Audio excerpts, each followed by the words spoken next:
Okay, hello, this is first period helping fourth period. Here's the purple packet, mathematical resolution of vectors. Number 1, on the diagram below, label the x-axis, y-axis, and the origin. Okay, Cynthia, what's the origin? At the middle, very good. Okay, Matthew, what is the x-axis?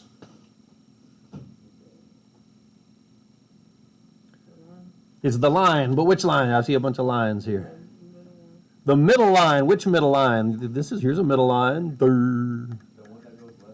one that goes left and right. That's what we're looking for. Thank you. Which axis is this? The x-axis. Good. Okay, Max, would you label the y-axis for us? How do I find the y-axis?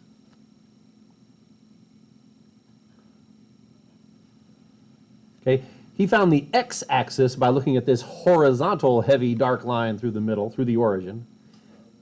So which line is this? What word did you use to describe this one? It is the y-axis. We're going to label it that, and it's vertical. It's the vertical line through the origin. Good. Y-axis. Okay, we probably gave first period all the answers. They probably didn't use their brain at all. First period, we're going to make you do this one. No, fourth period. Fourth period didn't use their brain at all. First period, you guys are here, right here. Anyway, what are the 4 cardinal directions? The 4 cardinal directions. They're talking about on a compass. There we go. This one is called N for north. The cardinal directions. What's this one? East. Good. What's this one? Okay, if you're going in order around the compass rose, then south first, and then west. Okay, I need you to practice writing them out because your English teacher will thank me. She might even bake me cookies. That's what I'm hoping for. All right, north, east, south, west. Those are the 4 cardinal directions. All right.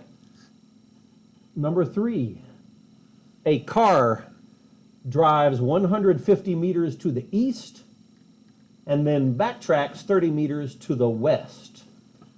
Describe the mathematical operation you will use to determine the net movement of the car. Have we talked about what the word net means?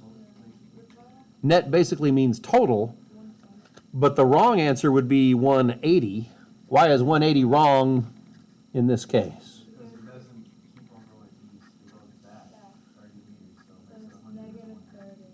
150 to the east, and then you go back.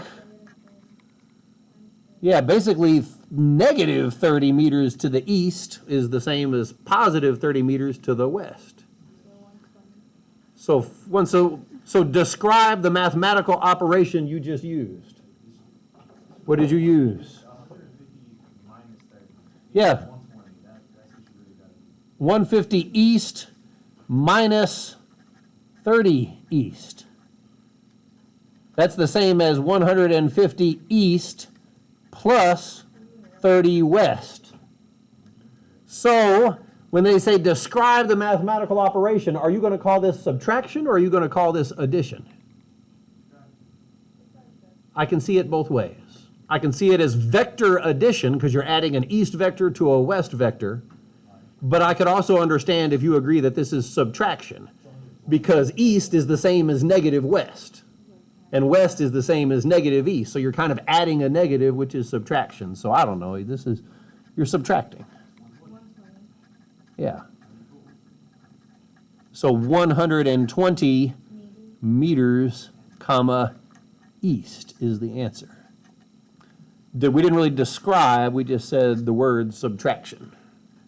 Because you know west is opposite east, so adding a west vector is the same as subtraction, subtracting an east. Okay, you're doing good. Fourth period, good luck. We're helping you as much as we can. Number 4, using vector arrows and the tip-to-tail method, can you draw a diagram of a person walking 5 meters to the west and then 2 meters to the east? First, they go 5 meters to the west. which is, yeah, on most pieces of paper, we would say that's to the left. Well, that's the first part. 5 meters to the west. This is west. And now go 2 meters to the east.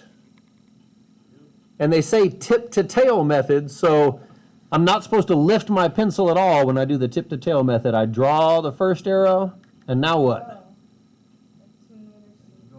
From the tip of that one, now that becomes the tail of the next one, and I go back how far? 2 meters. So this is 2 meters, comma, east.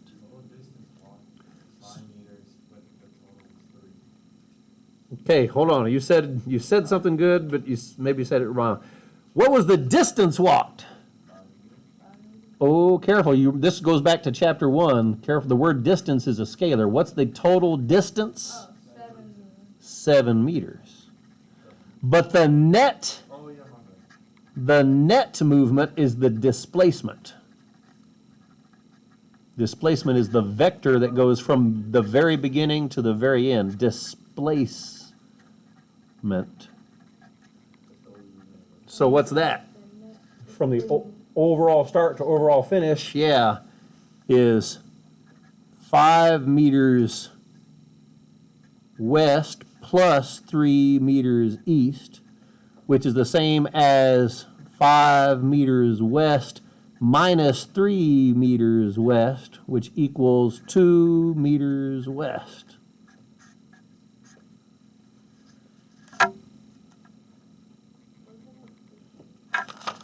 Do you agree that negative west is the same as positive east? Since west and east are already opposites, the opposite of the opposite is the same. Are we going too fast for you? I'm talking to my first period class. If we're going too fast for you guys, we're definitely going too fast for fourth period. Anybody need us to slow down a little bit? We're good? Okay, number 5, what is the sum of 2 or more vectors called?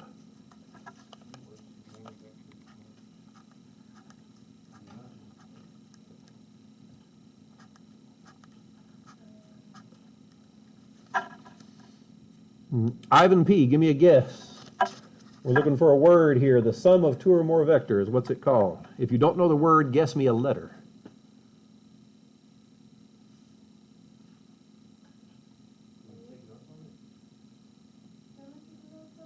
Mm-hmm. You'll kick yourself when you hear it because you'll recognize it. I think you'll recognize it. Except Ivan P., you might not, because you were absent maybe the day we talked about this. But you can still guess a letter. What letter? Give me an English alphabet letter. V? No, no V. D? No D. A, there is an A. E, who's guessing? We can't guess all the letters. We gotta... Okay, there is an E. No I.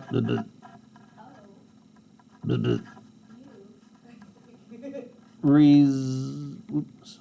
I almost started. There is a U. B, as in Bedarga. Somebody got it. Give me a letter to help them. They can't hear. They didn't hear you. Fourth period didn't hear you say it. So, R. If you need a lot of points, like if you're getting money, getting paid by the letter, which one pays the most money? I'll give you $100 for each time a letter appears here. Which one gets you more than 100? T. But T, there's 2 T's. $200 for that one. Now everything else is just 100. What is it? I heard S, L, and N. The sum of 2 or more vectors is called the resultant. So here we had a resultant when we did this problem. Here we had a resultant. So these are the resultants of each of these. That's a resultant, and this is a resultant. Okay, if 2 or more vectors are in opposite directions, how would you show this in a component table? So here we have east, And here we have west. So all I can think is that if they were opposite directions, you'd put anything to the east, you'd put on one side on the table. Anything in west, you'd put on the other side. So like this guy was 5 meters west, but then he went 3 meters east. So make, 2 meters east. No, he went, oh, did I mess up? Yeah. My bad. My bad. That should be a 2. This should be a 2. An expert is somebody who has made every mistake there is to make. So I'm not an expert yet, but I'm getting closer every day. Okay, number 6, we said if two vectors are in opposite directions, how would you show this in a component table? And you would make columns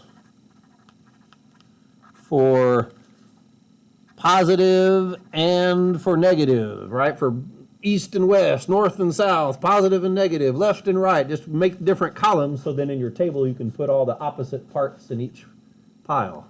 So I said make columns for plus and minus, or east and west, or north and south, whatever the opposites are. Make columns for those in your table. So far, so good. Bell's going to ring in 5 minutes.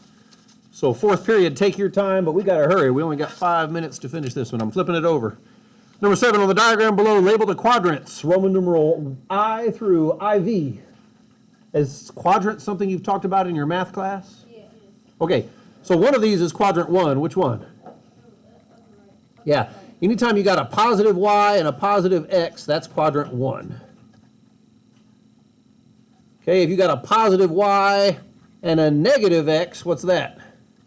That's quadrant 2. We go around counterclockwise here. So over here we got negative x and negative y, so this is which one? Quadrant 3. And then down here we got a positive x but a negative y, so this is quadrant IV.